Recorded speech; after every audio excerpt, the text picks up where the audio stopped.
கல்வி கரையில் கற்பவர் நாள் சில என்ற நாளோடியரின் காலத்தில் அழியாத ஞானத்தை வழிகாட்டியாக கொண்டு போதிய வசதி இல்லாத வாழ்க்கை சூழலை எந்த ஒரு மாணவரின் கற்றலும் தடைப்படாமல் இருப்பதை உறுதி செய்வது நமது தலையாய கடமையாகும்.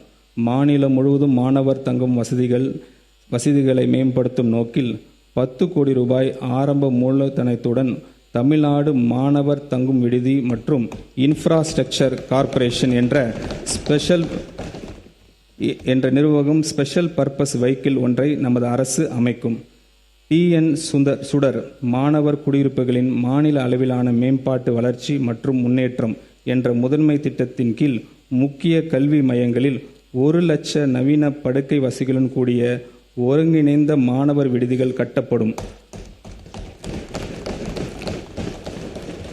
சுமார் 3200 கோடி ரூபாய் மதிப்பீட்டில் பப்ளிக் பிரைவேட் பார்ட்னர்ஷிப் மாதிரியின் அடிப்படையில் இத்திட்டம் செயல்படுத்தப்படும். இதற்காக மாநில அரசின் 20% கட்டுமான மானியம் அடுத்த 2 நிதி ஆண்டுகளில் 640 கோடி ரூபாய் வழங்கப்படும். இந்த திட்டம் பரவலாக உள்ள தங்கும் இடங்கள் ஒருங்கிணைத்து உயர்தர வசதிகள் கொண்ட கேம்பஸ்களாக மாற்றி அமைக்கும். இதில் முழுமையாக குளிர் ஊட்டப்பட்ட டிஜிட்டல் கற்றல் மையங்கள், 24 மணி நேரம் பாதுகாப்பு சுகாதாரமான சமையல் அறைகள் மற்றும் முழுமையான சமூக சமத்துவத்தை ஊக்குவிக்கும் வகையிலான தானியங்கி ஒதுக்கீடு முறை ஆகியவை இடம்பெறும். வரும் ஆண்டுகளில் பல்வேறு சமூகங்கள் மற்றும் மதங்களை சேர்ந்த இளைஞர்கள் TN சுந்தர் திட்டம் ஒன்று சேர்க்கும். 2027-28 கல்வி ஆண்டில் மதுரையில் சீர்மிகு சட்டப்பள்ளி தரத்தில் மேம்பட்ட சட்டக்கல்வி வழங்க சிறப்பு அரசு சட்டக் கல்லூரி 300 மாணவர்களின் சேர்க்கையுடன் தொடங்கப்படும். இந்த திருத்த வரவு செலவு திட்ட மதிப்பீடுகளில் உயர்கல்வித்துறைக்கு 8393 கோடி ரூபாய் ஒதுக்கீடு செய்யப்படுகிறது.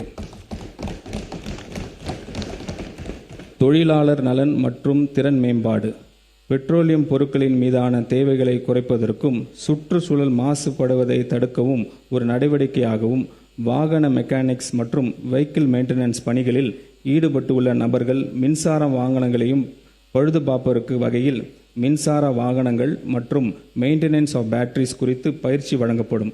அடுத்த 5 ஆண்டு காலத்தில் 12500 வெஹிக்கிள் மெக்கானிக்ஸ் உட்பட மொத்தம் 22500 நபர்கள் இத்திட்டத்தின் வாயிலாக பயனடைவர். இத்திட்டத்திற்காக நடப்பு நிதியாண்டில் 3 கோடி ரூபாய் நிதி ஒதுக்கீடு செய்யப்படுகிறது. தமிழ்நாடு இளைஞர்கள் உலகளவில் உருவாகி வரும் புதிய வேலைவாய்ப்புகளை பெறுவதை சாத்தியமாக்கும் வகையில் அரசு தொழில் பயிற்சி நிலையங்களில் செயற்கை நுண்ணறிவு மற்றும் இயந்திர வழி கற்றல் AI and ML என்ற புதிய தொழில் பிரிவு 10 கோடி ரூபாய் மதிப்பீட்டில் அறிமுகப்படுத்தப்படும். இத்தொழில் பிரிவு ஆண்டுக்கு 10 தொழில் பயிற்சி நிலையங்கள் வீதம் 5 ஆண்டுகளில் மொத்தம் 50 தொழில் பயிற்சி நிலையங்களில் அறிமுகம் செய்யப்படும். இத்திட்டத்தின் மூலம் 5 ஆண்டுகளில் 24,000 மாணவர்கள் செயற்கை நுண்ணறிவு தொழில்நுட்பத்தில் பயிற்சி பெற்று வேலைவாய்ப்புகளை பெற வழிவகை செய்யப்படும். மேலும் 5 புதிய தொழில் பயிற்சி நிலையங்கள் 90 கோடி ரூபாய் மொத்த மதிப்பீட்டில் தமிழ்நாட்டில் அமைக்கப்படும். இதற்காக திருத்த வரவு செலவு திட்ட மதிப்பீடுகளில் 7.5 கோடி ரூபாய் ஒதுக்கீடு செய்யப்படுகிறது. மாநில அரசின் ரெக்ரூட்டிங் ஏஜென்சி மூலம் நடத்தப்படும் பல்வேறு போட்டித் தேர்வுகளுக்கான பயிற்சி வகுப்புகள் மாவட்ட வேலைவாய்ப்பு மற்றும் தொழில்நெறி வழிகாட்டும் மையங்களால் நடத்தப்பட்டு வருகின்றன. இந்த பயிற்சி வகுப்புகள் தற்போது ஒன்றிய அரசின் பணியாளர் தேர்வு ஆணையம், ரயில்வே பணியாளர் தேர்வு வாரியம், வங்கி பணியாளர் தேர்வு ஆணையம் ஆகியவற்றால் நடத்தப்பட்டு போட்டித் தேர்வுகள் விரிவாக்கப்படுத்தப்படும். அனைத்து மாவட்ட வேலைவாய்ப்பு மற்றும் தொழில் நெறி வழிகாட்டு மையங்களின் மூலம் SSC, RRB, IBPS போட்டித் தேர்வுகளுக்கான கூடுதல் பயிற்சி வகுப்புகள் நடத்த 3.38 கோடி ரூபாய் கூடுதல் நிதி ஒதுக்கீடு செய்யப்படும். தமிழ்நாட்டு இளைஞர்கள் அதிநவீன திறன்களையும் பெறுவதை உறுதி செய்து அவர்களை வேலைவாய்ப்பு தகுதியுடையவர்களாக உருவாக்குவதுடன் அவர்களிடையே தொழில் முனைவு ஆர்வத்தையும் வளர்க்கும் நோக்கில் இந்த அரசு வெற்றி திறன் பயிற்சி திட்டத்தை அறிமுகப்படுத்துகிறது. இத்திட்டத்தின் கீழ் நடப்பாண்டில் 12 லட்சம் கல்லூரி மாணவர்களுக்கு 1 லட்சம் வேலையில்லாத இளைஞர்களுக்கு தொழில்துறை தேவைக்கு ஏற்ப திறன் பயிற்சிகள் வழங்கப்படும். மேலும் அரசு மற்றும் தனியார் தொழில் நிறுவனங்களுடன் இணைந்து முதற்கட்டமாக 20,000 இளைஞர்களுக்கு பணியிட பயிற்சி வழங்கப்படும். இந்த பணியிட பயிற்சி காலத்தில் பட்டதாரிகளுக்கு தொழில் கல்வி தகுதி பெற்றவர்களும் மாத உதவித்தொகை வழங்கப்படும். நிரந்தர வேலைவாய்ப்பு இல்லாத குடும்பங்களை சார்ந்த இளைஞர்களுக்கு இத்திட்டத்தின் முன்னுரிமை வழங்கப்படும். இத்திட்டத்தின் செயல்படுத்துவதற்காக 150 கோடி ரூபாய் நிதி ஒதுக்கீடு செய்யப்படுகிறது. செயற்கை நுண்ணறிவு எதிர்கால பொருளாதார வளர்ச்சியும் டெக்னாலஜி இனோவேஷனுக்கு முக்கிய சக்தியாக இந்த டிஜிட்டல் மாற்றத்தில் தமிழ்நாட்டை முன் அணியில் நிலைநிறுத்திட நமது அரசு உறுதி பூண்டுள்ளது. இந்த தொழில்நுட்ப புரட்சியின் முதன்மை பயனாளிகளாக நமது இளைஞர்கள் இருப்பதை உறுதி செய்யும் வகையில் ஏஐ இண்டஸ்ட்ரி டெவலப்மெண்ட் புரோகிராம் தொடங்கப்படும் என்பதை நான் இங்கு மகிழ்ச்சியுடன் தெரிவித்துக் கொள்கிறேன்.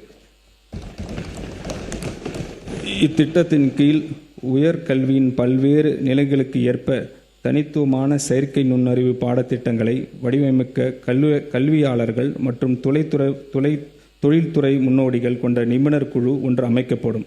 ஐஐடி மெட்ராஸ் உள்ளிட்ட நாட்டின் முன் அணி எஜுகேஷனல் இன்ஸ்டிடியூஷனின் நோக்கம் சார்ந்த உலக தரத்திலான நவீன பயிற்சி உள்கட்டமைப்புகளையும் பயன்படுத்தி 2031ஆம் ஆண்டுக்குள் பொறியியல் கல்லூரிகள், பாலிடெக்னிக் கல்லூரிகள் மற்றும் தொழில் பயிற்சி நிலையங்களில் பயிலும் 5 லட்சம் இளைஞர்களுக்கு செயற்கை நுண்ணறிவு திறன் பயிற்சி அளித்து உலக தரத்திலான ஆற்றல் மிக்க மனிதவளத்தை உருவாக்க நமது அரசு இலக்கு வைத்திருக்கிறது.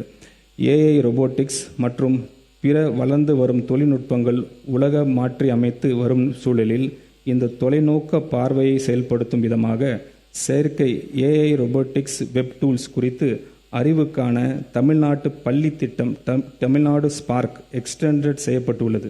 இத்திட்டம் தற்போது உள்ள 5000 அரசு பள்ளிகளில் இருந்து கூடுதலாக 2600 பள்ளிகளுக்கு 2026-27ஆம் ஆண்டில் எக்ஸ்டெண்ட் செய்யப்படும். புதிதாக மறுசீரமைக்கப்பட்ட 3 நிலைகளை கொண்ட கட்டமைப்பின் கீழ் 6 முதல் 8ஆம் வகுப்பு வரையிலான மாணவர்களுக்கு இந்த துறை சார்ந்த அடிப்படை பாடங்கள் அறிமுகப்படுத்தப்படும். 9வது மற்றும் 10ஆம் வகுப்பு மாணவர்களுக்கு இடைநிலை அளவிலான பயிற்சியும் 11 மற்றும் 12ஆம் வகுப்பு மாணவர்களுக்கு சிறப்பு விரும்பும் பாடங்களுக்கும் வழங்கப்படும். இக்குறிக்கோள் சார்ந்த முயற்சியானது மாணவர்கள் புதியனவற்றை படைக்கவும் தலைமைத்துவ பண்பையும் வளர்த்து கொள்ளவும் குளோபல் நாலேஜ் எக்கனாமியில் தமிழ்நாட்டை நிலைப்படுத்தவும் நேரடியாக உதவும். இந்த திருத்த வரவு செலவு திட்ட மதிப்பீடுகளில் தொழிலாளர் நலன் மற்றும் திறன் மேம்பாட்டுத் துறைக்கு 2022 கோடி ரூபாய் ஒதுக்கீடு செய்யப்படுகிறது. மேலும் சிறப்பு திட்டம் செயலாக்கத்துறைக்கு 17,150 கோடி ரூபாய் நிதி ஒதுக்கீடு செய்யப்படுகிறது.